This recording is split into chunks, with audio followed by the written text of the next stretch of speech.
Hi, നമസ്കാരം. നമുക്ക് മഴയ്ക്ക് മുമ്പ് എന്ന സീരിയലിൽ അലീനയുടെയും മനുശങ്കറിന്റെയും ഇന്നത്തെ കഥ കേട്ടാലോ? അപ്പോൾ എൻ്റെ ചാനൽ ആദ്യമേ കാണുന്നവരാണെന്നുണ്ടെങ്കിൽ സബ്സ്ക്രൈബ് ചെയ്യണേ, വീഡിയോ ഇഷ്ടപ്പെടുവാണെങ്കിൽ ലൈക്ക് ചെയ്യണേ. അങ്ങനെ നമ്മുടെ ബബിത ഹരിശങ്കറിന്റെ ഫോണ് പിടിച്ചെടുത്തുകൊണ്ട് നമ്മുടെ റൂമിൽ നിന്ന് പുറത്തോട്ടിറങ്ങി ഓടി അമ്മികലിന്റെ കുഴൽ വെച്ച് എല്ലാം ഇടിച്ച് നശിപ്പിച്ചു വെച്ചിട്ടുണ്ടായിരുന്നു. നമ്മുടെ ഹരിശങ്കർ ഓടി വന്നപ്പോഴത്തേക്ക് അതെല്ലാം ഭസ്മമായിട്ട് ബബിത കലി തീരാതെ അതെടുത്ത് വേസ്റ്റ് വെള്ളത്തിലൂടെ കൊണ്ടിട്ട് നിൽക്കുവാണ്. അങ്ങനെ ഹരിശങ്കറിനൊന്നും പറയാൻ പറ്റത്തില്ലല്ലോ, അവിടെ എല്ലാവരും ഉള്ളതുകൊണ്ട് ഹരിശങ്കർ പെട്ടെന്ന് തിരിച്ചു പോവാണ്. പിന്നെ കാണിക്കുന്നത് നമ്മുടെ ഗ്രേസി ആന്റിയും മാമച്ചനങ്ങളും കൂടി നമ്മുടെ രമേശൻ നായരുടെ വീട്ടിലോട്ട് പോകാനായിട്ട് തയ്യാറെടുത്തിരിക്കുകയാണ്. അങ്ങനെ നമ്മുടെ രേവതിക്കുട്ടിയും കൊണ്ട് പോകണമല്ലോ, രേവതിക്കുട്ടിയെ കാണാൻ വേണ്ടിയാണ് രമേശൻ നായർ കാത്തിരിക്കുന്നത്. അങ്ങനെ നമ്മുടെ രേവതിക്കുട്ടിയുടെ തോന്നുന്ന മോളെ പെട്ടെന്ന് റെഡി ആയിട്ട് വരാൻ പറഞ്ഞു. അങ്ങനെ രേവതിക്കുട്ടി പെട്ടെന്ന് ഡ്രസ്സൊക്കെ ചെയ്ത് നല്ല സുന്ദരി കുട്ടിയായിട്ട് വന്നു. അപ്പോഴേക്ക് വെച്ച് ആഹാ, ആളങ്ങ് സുന്ദരിയായല്ലോ, ഇവിടെ വന്നപ്പോ കൊഞ്ചു പോലെ ഇരുന്നതാ, ഇപ്പൊ നല്ല വണ്ണമൊക്കെ വെച്ച് നല്ല മിടുക്കി കുട്ടിയായെന്ന് പറയും. അത് പിന്നെ അങ്ങനെയല്ലേ വരൂ, നല്ല ഫുഡില്ലേ കഴിക്കുന്നത് എന്ന് പറഞ്ഞ് മതി എന്ന് പറഞ്ഞുകൊണ്ട് അവരെല്ലാരും കൂടി നമ്മുടെ രമേശനാരുടെ വീട്ടിലോട്ട് പോവുകയാണ്. അങ്ങനെ വീട്ടിൽ ചെന്നിട്ട് നമ്മുടെ കോളിംഗ് ബെൽ അടിക്കുന്നു. അപ്പം നമ്മുടെ രമേശനാരുടെ മരുമകള് ശൈലജ വന്ന് വാതിൽ തുറക്കുകയാണ്. അപ്പൊ ചോദിച്ചു ആരാ? അത് ഞങ്ങൾ എറണാകുളത്ത് നിന്ന് വരികയാണ്. എന്താ കാര്യം? അത് ഞങ്ങൾക്ക് രമേശൻ നായരെ ഒന്ന് കാണണം. അച്ഛനുമായിട്ട് എങ്ങനെ പരിചയം എന്ന് ചോദിച്ചു. അത് അച്ഛനുമായിട്ട് ഇപ്പൊ അടുപ്പമുണ്ട്, അങ്ങനെ വന്നയാന്ന് പറയും. ഞങ്ങൾക്ക് ജയപ്രസാദിനെ കൂടി കാണണം. ഓ അതായിരുന്നോ എന്ന് ചോദിക്കും. അപ്പൊ എനിക്ക് അച്ഛൻ അപ്സ്റ്റെയറില്ല, അച്ഛനും ജയനും അപ്സ്റ്റെയറില്ല എന്ന് പറയും. അപ്പൊ ഇവരെല്ലാരും ഇവരെ നോക്കുമ്പോഴത്തേക്കും ഇത് രണ്ടും എന്റെ ബ്രദേഴ്സാണ്, ഇത് ഞങ്ങളുടെ ഫ്രണ്ടാന്ന് പറയും. അപ്പം ഗ്രേസി ആന്റി ഇങ്ങനെ നോക്കുന്നുണ്ട്. ഗ്രേസി ആന്റിക്ക് ഒട്ടും ഇഷ്ടപ്പെട്ടില്ല, കാരണം വീട്ടിലെ ഫ്രണ്ടിൽ ഇങ്ങനെ കുറെ ആൾക്കാർ ചേർത്ത് മദ്യപിക്കുന്നത് കാണുമ്പോൾ. അങ്ങനെ എല്ലാവരും ചേർത്ത് മുകളിലോട്ട് ചെല്ലുകയാണ്. അപ്പൊ അവിടെ നമ്മുടെ രമേശൻ നായർ പറയും വാ എന്ന് പറഞ്ഞുകൊണ്ട് എല്ലാവരെയും വിളിച്ച് റൂമിലോട്ട് കൊണ്ടുപോകും. റൂമിൽ നമ്മുടെ രേവതിയുടെ അച്ഛൻ ഇങ്ങനെ കിടക്കുകയാണ്, ജയപ്രസാദ്.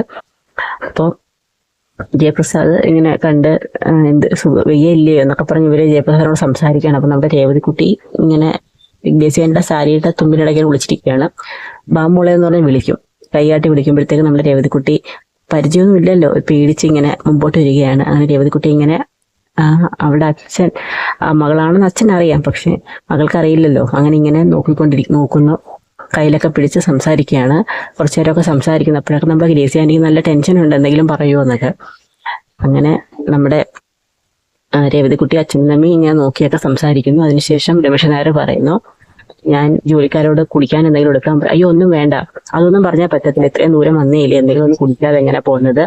അങ്ങനെ അവർക്ക് കുടിക്കാൻ വെള്ളമൊക്കെ കൊടുക്കുന്നു.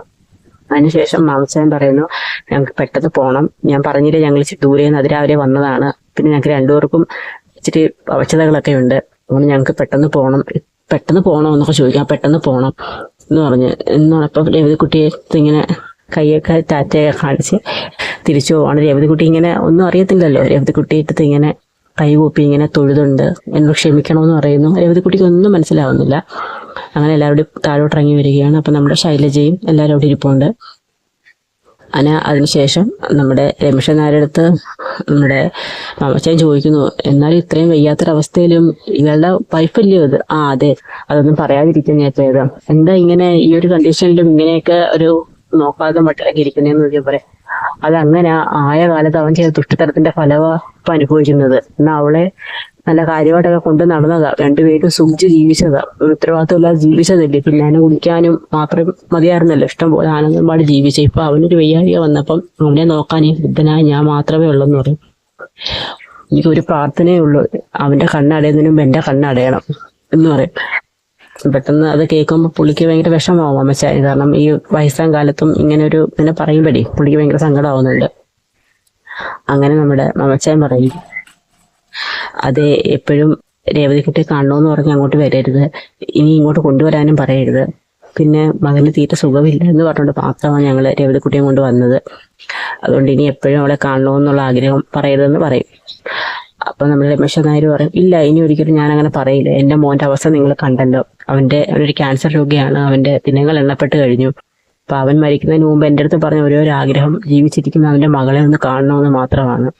അപ്പൊ അതുകൊണ്ടാണ് ഞാൻ അവിടെ വന്ന് പറഞ്ഞത്, എന്തെങ്കിലും നിങ്ങൾ അങ്ങനെ ഒരു സന്മനസ് കാണിച്ചല്ലോ, എന്റെ മോനെ കൊണ്ടുവന്ന് അവന്റെ മകളെ കാണിക്കാൻ ഒരു സന്മനസ് നിങ്ങൾ കാണിച്ചു, ഈ ഒരിക്കലും ഞാൻ നിങ്ങളെ ശല്യം ചെയ്യില്ല എന്ന് പറയും.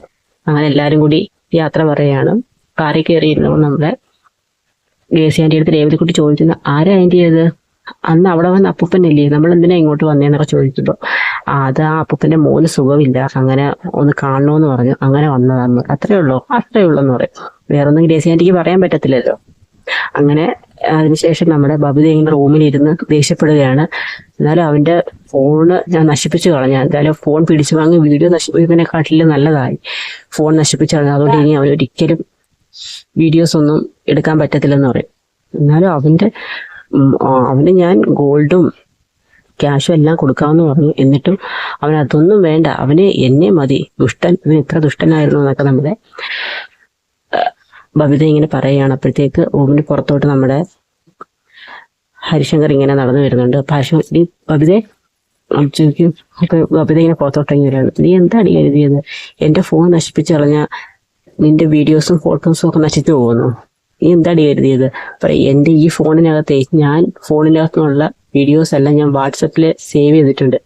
ഈ ഫോണിനകത്ത് എനിക്കതെല്ലാം ബാക്കപ്പ് എടുക്കാൻ കഴിയും. അത് നീ എന്താ കരുതിയത്?